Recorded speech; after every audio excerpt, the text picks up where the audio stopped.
Bienvenue sur la chaîne où les expressions françaises passent à la loupe, ou plutôt au moulin à poivre, avec une bonne dose d'humour. Moi, c'est Philippe, votre affineur de langue préféré. Et aujourd'hui, on va parler de cette délicieuse absurdité linguistique, en faire tout un fromage. Alors, en faire tout un fromage, qu'est-ce que ça signifie vraiment? Imaginez une toute petite contrariété, un oubli, un micro-désagrément, un grain de sable dans les chaussettes, et hop, la personne en face s'indigne, râle, dramatise, exagère. Elle transforme un rien en opéra.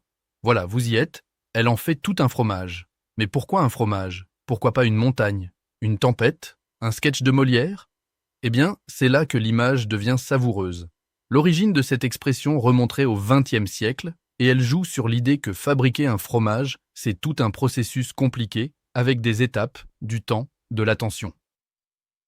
Pour produire un simple petit camembert, on passe par la traite, le caillage, le moulage, l'affinage.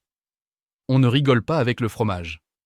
Alors que parfois, dans la vie, le problème de départ n'est rien d'autre qu'un tout petit pépin sans importance. Mais certaines personnes transforment ce pépin en reblochon de compétition. C'est donc une métaphore culinaire pour pointer du doigt la tendance à exagérer, à en rajouter des couches, comme on ajouterait du lait, de la présure, puis un chiffon, puis une cave humide, pour obtenir au final quelque chose de beaucoup plus gros que ce que c'était au départ. Prenons un exemple. Vous cassez un verre. Pas grave, ça arrive. Mais là, votre coloc vous fait une scène digne d'un drame antique. Tu fais jamais attention. C'est toujours pareil avec toi. Et qui c'est qui va nettoyer les morceaux? Bon, ben voilà. Il en fait tout un fromage. Ou au bureau. Vous êtes en retard de 3 minutes à une réunion et votre chef vous regarde comme si vous veniez de vendre les secrets nucléaires à la concurrence. Encore un qui a dû affiner son gruyère dans son agenda. L'expression est restée car elle est parlante.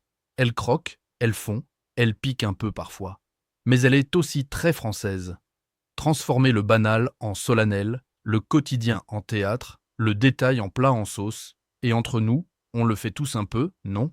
Allez, soyez honnêtes. La dernière fois que quelqu'un a oublié de répondre à votre texto, vous ne vous êtes pas fait un petit roquefort dans votre tête?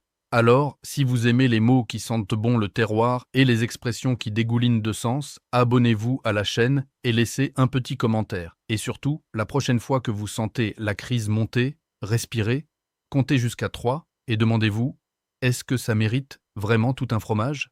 C'était Philippe, pour vous servir du langage bien affiné, sans croûte superflue.